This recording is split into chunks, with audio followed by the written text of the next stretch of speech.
Gallego, Al-Jazeera. All right, Charlie Angela is outside Parliament at Westminster for us. So, Charlie, we've been hearing calls from the opposition for a while now for a general election. How is that call echoing now amongst MPs after Liz Truss's resignation in that building behind you?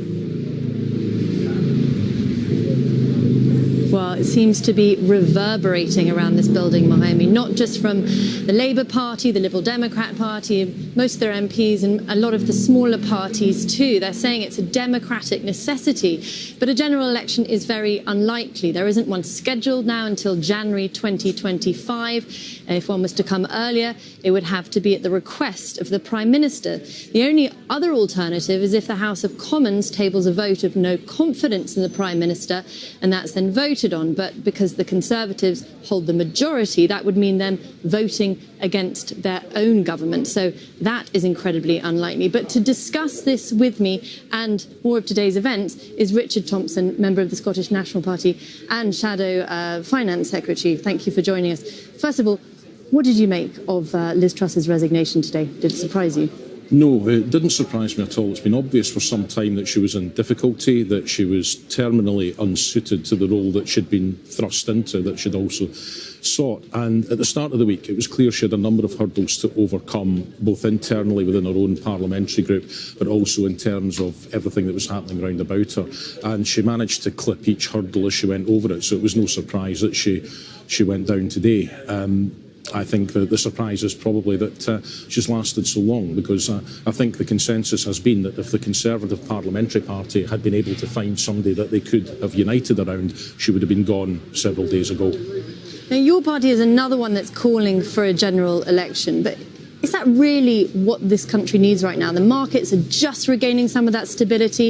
Is uncertainty what the British people need? I think the uncertainty is what they've got with this government, and I think that we've seen that the last time they were given the opportunity to elect a leader, the Conservative Party as a whole elected someone who was an economic fantasist, who sold them a vision that could never be delivered, whether it was on Brexit or whether it was on the economy. And I think the collision with reality that they've just had should be telling them that there is nobody who can deliver that vision, because it is simply undeliverable.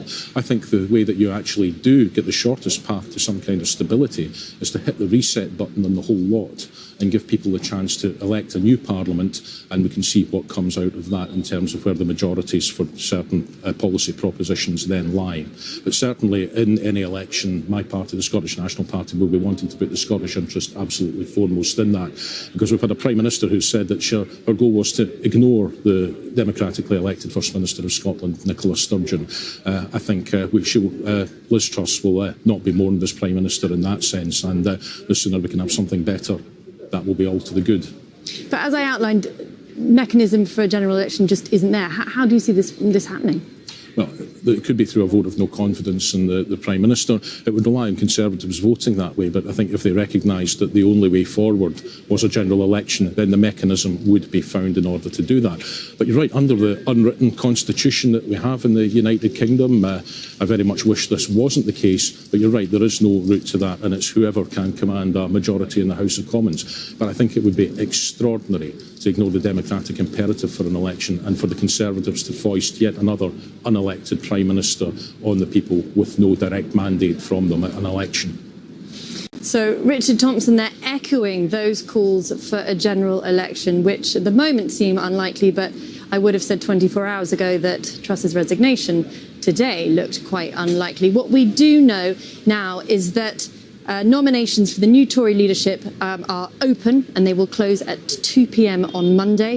The candidates are expected to have at least 100 votes of MPs backing them to progress to the next stage, and then we will have a new Prime Minister by Friday. But the pressure is on, and as one Conservative MP, Robert Jenrick, put it, this isn't an ordinary leadership contest. If we get this wrong, the country will face a very serious period of further instability, and the Conservative Party will lose the next general election and potentially cease to exist. Strong words there from within the Conservative Party. All right, indeed, strong words. Thanks so much, Charlie Angela. Still ahead on Al Jazeera.